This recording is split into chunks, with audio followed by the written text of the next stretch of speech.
In Parvatipuram, Manyam district, the dream of owning a home remains stalled for thousands of poor families.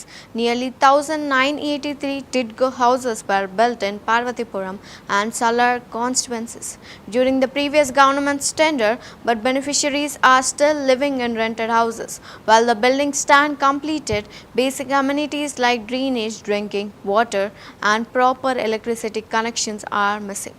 Locals allege negligence, saying despite paying money, only partial refunds were given. Meanwhile, the vacant housing complexes have turned into hubs for antisocial activities. Authorities now promise to finish infrastructure works within 2 months and hand over the homes. Beneficiaries hope the coalition government will finally deliver justice.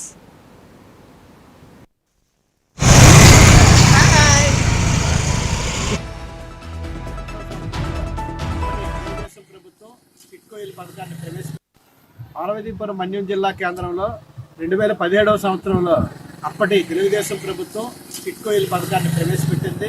అందులో భాగంగా 1402 మందికి టిట్కో ఇల్లు మంజూరు చేయడం కూడా జరిగింది. టిట్కో ఇల్లు మంజూరు చేసినప్పటికీ ఇప్పుడు 768 ఇల్లు పూర్తి స్థాయిలో 90% పనులు పూర్తయ్యాయి. కానీ ఈ ఇల్లు అప్పగించే ప్రయత్నం మాత్రం ఈ ప్రభుత్వం చేయడం లేదు. 9 ఏళ్ళు గడుస్తున్నప్పటికీ పేదవాళ్ళంతా కూడా ఇల్లు లేక, అద్దెలు కట్టుకోలేక జిల్లా కేంద్రం అయిన తర్వాత తీవ్రమైన ఇబ్బందులకు గురవుతున్నారు. తక్షణమే 768 ఇల్లుని పంపిణీ చేయాలని చెప్పేసి సిపిఎం పార్టీ కోరుతున్నాము. అంతేకాకుండా సుమారు 1,36,00,000 రూపాయలు లబ్ధిదారుల నుంచి ప్రభుత్వం వాటాధనంగా తీసుకుంది. వాటాధనంగా తీసుకుని దాదాపు 9 ఏళ్ళు పూర్తయినప్పటికీ ఆ డబ్బులు తిరిగి వెనక్కి చెల్లిస్తామని చెప్పేసి చెప్పడం జరిగింది. కానీ ఇంతవరకు ఆ డబ్బులు వాపసు ఇవ్వలేదు. తక్షణమే ఆ లబ్ధిదారులందరూ కూడా వాపసు డబ్బు ఇవ్వాలని చెప్పేసి డిమాండ్ చేస్తున్నాము. అలాగే ఎవరైతే పేదవాళ్ళు ఉన్నారో, ఇల్లు లేని వాళ్ళందరినీ మరలా గుర్తించి అర్హులైన వారందరూ కూడా ఈ ఇల్లు పథకాన్ని అమలు చేయాలని చెప్పేసి ఈ సందర్భంగా డిమాండ్ చేస్తున్నాము. ఇప్పటికే ఎమ్మెల్యే గారు అలాగే జిల్లా కలెక్టర్ గారు హామీ ఇచ్చారు.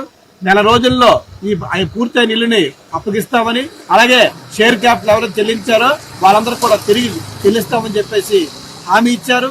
ఆ హామీని ఈ రోజు వరకు కూడా అమలు చేయడం లేదు. తక్షణమే ఆ హామీని అమలు చేయాలని, 768 ఇల్లు పూర్తిగా చేసిన వాళ్ళందరికీ అప్పగించాలని, షేర్ క్యాపిటల్ వాపసు ఇవ్వాలని చెప్పి సందర్భంగా డిమాండ్ చేస్తారు.